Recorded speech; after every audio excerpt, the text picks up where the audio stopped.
Sejam bem-vindos ao Caverna do Morcego, meu nome é Fábio e hoje nós vamos aqui passar pelo nosso quadro mensal de Top 10, né? Os 10 melhores do mês de março, mês que se passou aí, né? Estou um pouco atrasado com esse quadro, mas eu esperei dar um tempinho ali para poder falar com a cabeça mais fresca, porque tinha muita coisa para falar antes. Lembrando que eu já fiz o Top 10 de janeiro e fevereiro, estou dedicando uma playlist para isso, e o objetivo de fazer então um Top 10 todo mês é para quando a gente chegar em dezembro, lá no último dia de dezembro, a gente fazer aqui um Top 10 de 2021 com um pouco mais de propriedade, seguindo algumas regras que foram estabelecidas pela minha pessoa. E ao mesmo tempo repassar algumas coisas boas que nós tivemos no mês, né? Sempre é bom fazer isso. Então separei meu Top 10 aqui, vamos comentar, vou trazer para vocês e vocês comentam se vocês concordam ou não concordam. E ao mesmo tempo quero saber o seu Top 10 também, o que você achou de bom aí durante esse mês. Vale tudo, meus amigos, inclusive republicações que você tem ali no mês, manda bala também. Episódio de série, vai tudo.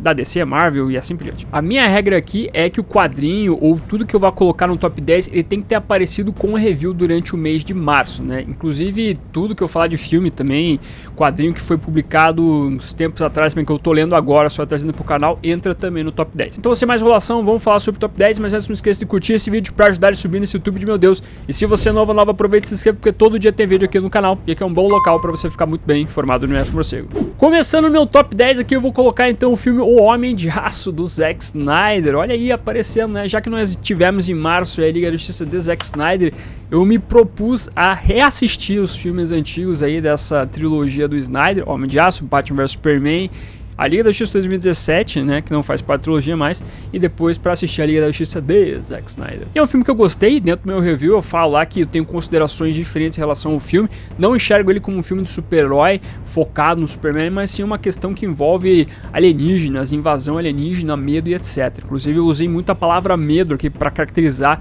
este filme. Por mais que não seja o meu filme favorito, Superman, o de 78 ainda mora no meu coração, e bem como a animação do Superman, aquela clássica dos anos 90, também é uma das grandes adaptações, mas ainda assim eu gosto muito de Man of Steel, não acho que seja um filme horrível, coisa do tipo, então por isso que ele tá aqui no top 10. E em nono lugar nós temos Batman Ano 2, o segundo review aqui que eu fiz no canal, que acaba entrando no top 10 porque ele tem pontos que são bem complicados nessa história. Eu sempre destaco, o enredo dessa história é complicadíssimo, a questão da arma, Joey Chill, é um quadrinho assim que eu entendo as pessoas odiarem, sem problema nenhum, porque eu também fico muito avesso a pontos que são colocados dentro da trama, mas eu sempre destaco que o Mike W. Barr é um cara que sabe escrever bem as suas histórias em quadrinhos, um cara que sabe muito bem ali te entreter com o roteiro. Então quando você vai lendo ali, a narrativa vai fluindo. E isso acaba sendo corroborado com o desenho do Alan Davis e do próprio Todd McFarlane. Então pode ser aquela história que não te agrada dentro dos plots, né? O enredo ali seja uma coisa que você fica, não tá legal, mas como o quadrinho em si, como algo ali que te entretém, ele acaba me conquistando, só nesse sentido também, né? Então pra mim Batman Ano 2 é uma história que é memorável do Batman, tendo em vista as suas críticas, mas a construção do quadrinho, se vale a pena você dar sempre uma olhada.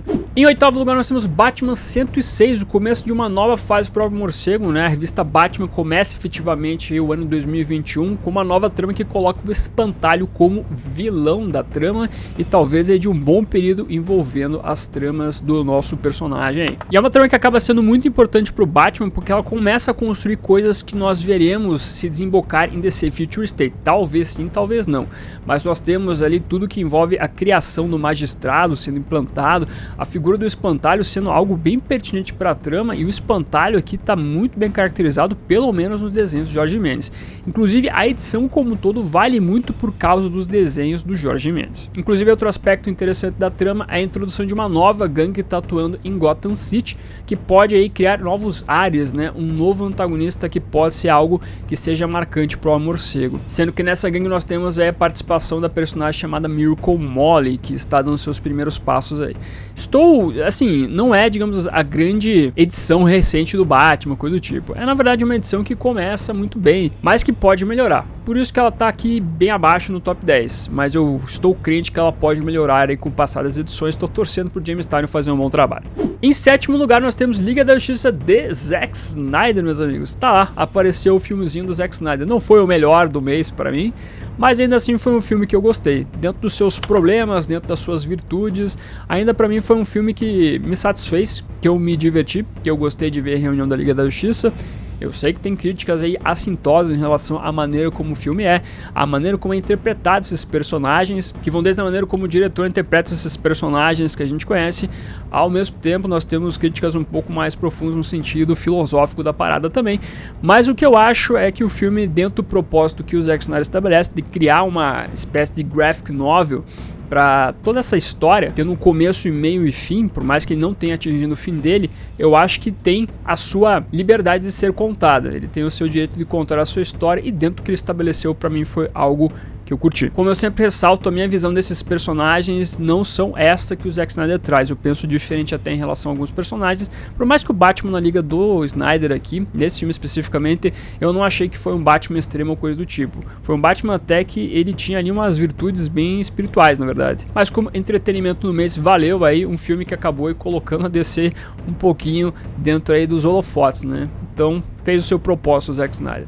Em sexto lugar nós temos Detective Comics 1034, outro começo de fase aí agora da Mariko Tamaki com os desenhos do Dan Mora. E a Mariko tá mandando muito bem aqui nesse comecinho. Eu já estava gostando do trabalho dela em Future State Dark Detective. Aqui então ela começa esse momento diferente na vida do Bruce, que basicamente continua sendo o Batman, obviamente, mas ele não é mais bilionário.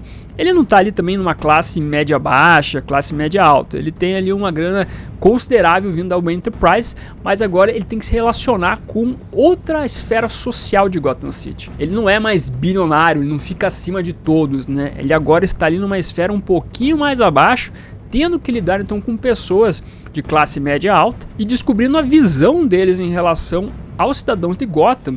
E o Batman também, o Bruce Wayne ali interagindo com essas pessoas, descobre também elementos importantes que envolvem outras classes sociais de Gotham. Porque se você for pensar, o Batman na verdade como personagem, ele lidava nas suas histórias, e mesmo as histórias que eram nos trazidas, colocavam o morcego lidando com os muito ricos de Gotham, ou a classe muito mais baixa, né? Quando ele ia lá enfrentar crime, via também pessoas passando por perrengues sociais dentro de Gotham City e assim por diante. A classe média alta nunca foi algo que era muito abordado dentro de Gotham. E a Mariko acaba trabalhando bem nessa primeira edição esse elemento especificamente da interação social do Batman nesse sentido. Então, uma boa edição com bons desenhos do Dan Mora. Estou muito ansioso para ver a Detective Comics. Me traz muito mais interesse a Detective Comics do que a revista Batman esses próximos meses. Mas continuar sempre lembrando que a primeira postagem tem um monte de quadrinhos com desconto, separei promoções na Amazon, tem também cupom de desconto valendo na loja da Panini, tem também a loja Comics aí fazendo promoção de 20% em toda a loja, exceto pré-vendas. Então temos 3 aí bons locais para você dar uma olhadinha e pegar alguns quadrinhos com desconto. Se você for fazer suas compras na Amazon, loja da Panini, na Comics, Magazine Luiza, Submarino e assim por diante, use um dos links que estão aparecendo na sua tela, que dessa maneira você me ajuda a manter esse projeto de debate ativo. Meu muito obrigado. Em quinto lugar nós temos Cavaleiro Branco, encadenado da editora Panini, que saiu recentemente. Um bom quadrinho, nós temos a compilação da minissérie por completo. Dando uma relida aqui, eu pude rever a história e eu consegui apreciar muito mais ela do que a primeira leitura que eu fiz. As discussões que são trazidas são discussões pertinentes. A maneira como a gente vê o Batman sendo trabalhado nessas histórias pelo Sean Murphy é uma maneira diferente de lidar com o personagem, mas uma maneira muito rica de se lidar, ao mesmo tempo lidar com o próprio Coringa, sendo esse Cavaleiro Branco, mas ao mesmo tempo a gente vendo ali vertentes nunca 8 ou 80 com 2 personagens que são protagonistas, que é o Batman e o Coringa, mas sim sempre dentro da média ali, né? A gente vendo os dois fazendo besteiras, mas ao mesmo tempo tendo virtudes ali em suas ações. Então um bom quadrinho de realidade alternativa para você discutir a figura do Batman em Gotham City e você ver vários elementos que rodeiam esses personagens citados. Aí nós temos Asa Noturna número 78, meus amigos. Outra fase começando aí, né? Os trabalhos do Tom Taylor aqui no roteiro com os desenhos do Bruno Redondo.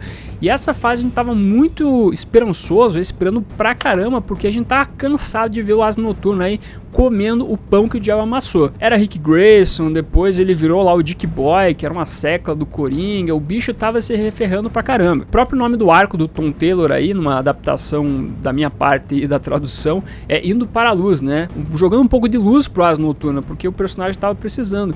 E esse comecinho aqui começa pontuando muito bem a relação do Asa Noturna com o Alfred, por mais que o Alfred esteja morto, a gente tem aqui uma construção nessa relação, e também construções envolvendo a Bárbara, e especialmente ali a cachorrinha que o Asa Noturna vai adotar aí, né? Temos um pequeno parceiro pro nosso Dick Grayson. E além do mais, colocando antagonistas ali que são importantes também, que a gente vai ver sendo construídos também durante o arco e a trama por completo. Fiquei muito animado com esse começo e ao mesmo tempo aí os desenhos do Bruno Redondo, que é o parceiro de sempre do Tom Taylor, acaba fazendo com que o quadrinho seja bem satisfatório.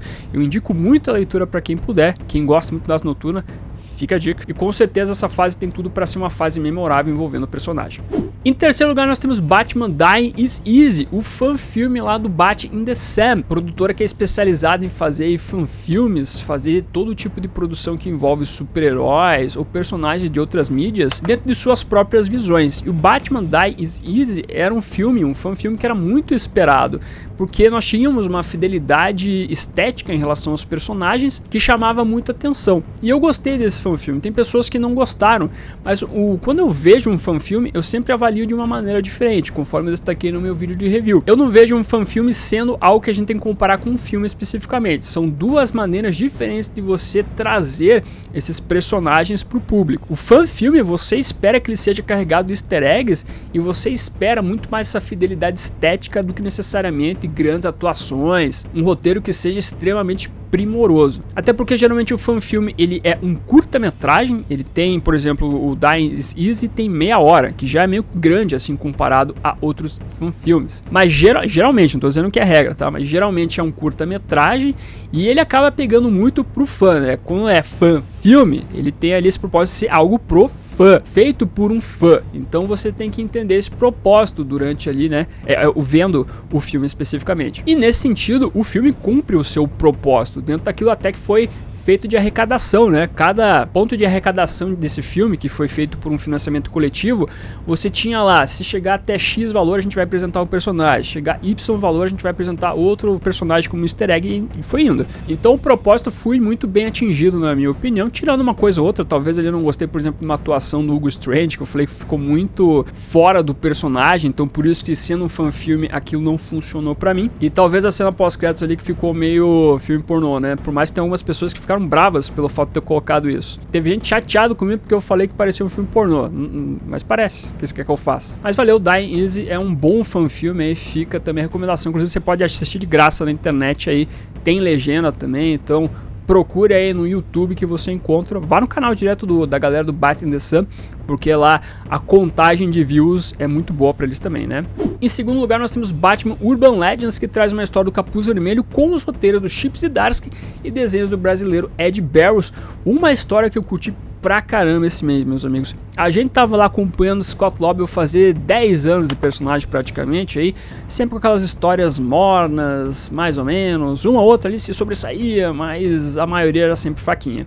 Agora o Chip Zdarsky traz outra perspectiva desse personagem e acaba começando a construir aqui um Capuz Vermelho com motivações e propósitos e dores também diferentes. E são vários pontos que ele vai colocando, desde o lance das mágoas que ele tem com Batman, desde o fato de ele usar armas. Por que ele usa armas como Capuz Vermelho? Temos uma pequena explicação, ou uma pontinha de explicação para isso. E tudo que envolve seu passado com as dores do seu pai, da sua mãe.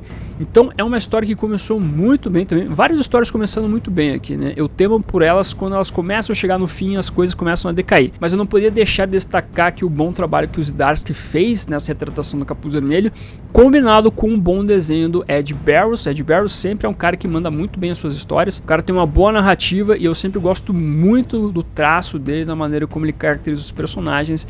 Então não foi nessa edição que ele decepcionou a gente, pelo contrário. Um ótimo gibi para acompanhar, meus amigos. Se eu tivesse que indicar um gibi para você dar uma olhada a partir de agora, nesse mês de março, eu diria para você acompanhar esse aí, Batman Urban Legends. E fechamos aqui com Batman Catwoman número 4, meus amigos, do Tom King, com os desenhos do Clayman. Hoje nós temos a continuação aqui dessa proposta envolvendo a evolução do Batman, da Mulher Gato, né, no seu relacionamento a partir do passado, presente e futuro. E essa trama quebrada que o Tom King está construindo cada vez mais vai fazendo sentido dentro da proposta dele, que envolve a construção de cada um desses personagens que estamos acompanhando. São aquelas construções de personagem que acabam se contaminando em outros personagens para a gente entender propósitos em outras linhas temporais. Talvez a construção da Fantasma acabe sendo uma construção para Mulher Gato no futuro, por exemplo. exemplo, talvez a construção do Batman com o relacionamento da Mulher Gato seja uma construção que envolva também a Helena Wayne no futuro em relação à mãe dela. Então é uma trama muito agradável, uma minissérie que o Tom King tá mandando bem no texto,